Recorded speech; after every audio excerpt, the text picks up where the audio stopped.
This video is about 3 ways. 1, 2, 3, 4 ways? Maybe 3 and you might get some free ones. At least 3 ways to configure your Davinci Resolve or Resolve Studio project settings so that playback is smoother. Now, I'm making this video with the idea that we're in a world that 4K video is a thing, and we're seeing some 6K video and 8K video and 12K video, and you're guessing that it might go up to 100K, probably at some point. Anyway, the numbers just keep going up and the computers get slower, which makes you feel like you have to buy a new computer. But actually, here's a couple settings that I set up, that I put up, that do dramatically improve the playback. So let's open up this project called New Project Playback. And I usually work with HD, which is 1920 by 1080, or 4K footage, although frequently also 6K footage from my 6K Pocket Cam. When I work with anything above HD, I do experience severe lag, jumping video, or you press play and the video doesn't actually get going. And there's a couple places to change that. So within a project, you would want to click on File and then Project Settings and go into your master settings, which is Project Settings Playback. Look at that. It's like they knew exactly what I was worried about. If you see this, the top of the window is actually called Project Settings Playback. Okay, so the timeline resolution 1920 by 1080 for 1920 by 1080 processing. Okay. Going down to optimized media and render cache. Optimized media resolution. Choose media resolution automatically. No. Actually, no. We want to go 1/16. That's the smallest that they offer. Optimized media format, and they're going to say ProRes 422 HQ. I'm going to say, no, we could even do better than that. We can do 422 proxy. Now, here's a question. It may also depend on what you're doing in the workflow. If you're doing, for example, a lot of effects on your Davinci Resolve, perhaps 422 proxy is not sufficient resolution for you to correctly match your effects composition to the actual footage. But here's the caveat. You're probably not doing that level of effects editing if you can't really play back footage on your machine anyway. And so yeah, for everyone else who's not an effects editor, probably 422 proxy is sufficient.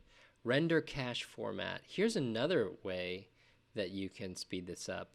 Let's go also 422 proxy.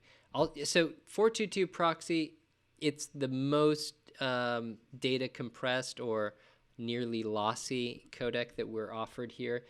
Other Resolve editions like 17 may offer H.264. Those are completely worthless codecs to use, which is why it's actually perfect for these. It's worthless until you want to have something playback because you don't have enough processing power. It's worthless because it's lossy and very compressed, but that's perfect for playing back smoothly because we're getting rid of all of this wonderful stuff that we normally want to keep. This is just in the playback folder. Okay, so what were these settings we just changed? Optimized media. You shoot in a variety of formats. As I said, if I'm shooting in 6KB RAW, I'm not editing in 6KB RAW. Instead, I'm generating optimized media, which is another way of saying I'm creating proxy files. I'm editing with proxy files. And that's why we want to have the proxies that are generated want to have the minimum amount of resolution so that we can just make these edits. All right. That's what the first two are. The first two options are pertaining to the proxy files that we're editing, or in Davinci Resolve, it's called generate optimized media. Okay.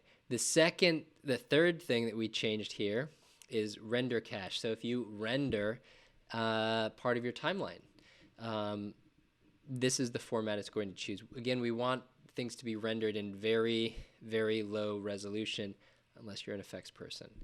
Okay, so we're going to hit save on this.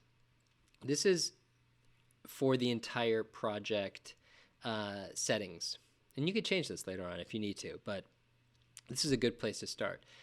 That's one part of what we're going to do. The other part is part of the workflow, and I would say if I'm importing media into my project, I almost always have this media sitting in the media pool, and before I start editing, I highlight it all, and I right-click on it, and I say generate optimized media.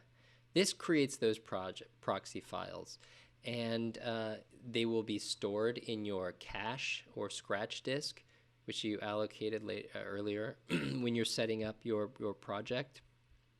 And those are the things that you're moving around. It's a lighter version of your video that's not so computationally heavy to work with. That's the second thing, generating optimized media.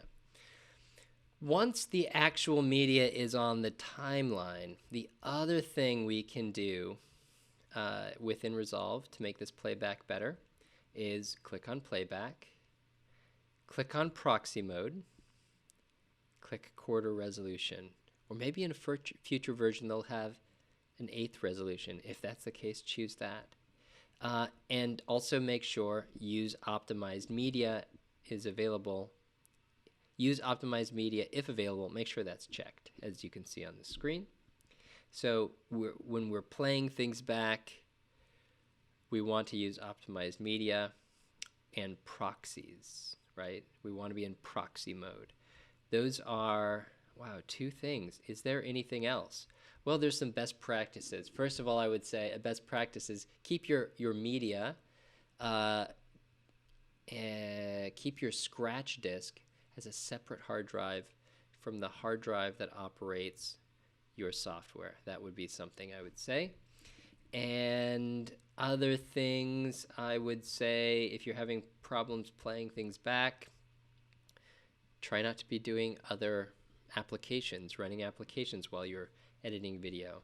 A really great way to edit video more quickly actually is put your plane in airplane mode, or put your phone in airplane mode. Fewer distractions. That's what you do. You put your phone in airplane mode. Don't answer emails while you're editing. Don't be on social media when you're editing. That also speeds it up quite a bit. What else? I would say try to get a second monitor. Editing on a laptop is a little bit grueling. And if you do set up a second monitor, you might consider using these different viewer modes. For example, first of all, you would activate dual screen on. And I like to edit with a full screen timeline. These are more best practices than configurations, but that extra space to work on the timeline is super helpful. What else do I do? I think that's it. I think I'm going to wrap up this video where it is, but starting there, I think you're actually going to find these recommendations in other people's videos also, but definitely include generate optimized media in your workflow if you're not working on effects or a super computer. This will speed it up a lot. Anyway, I hope you enjoyed the video. Thanks so much for your time. Take care.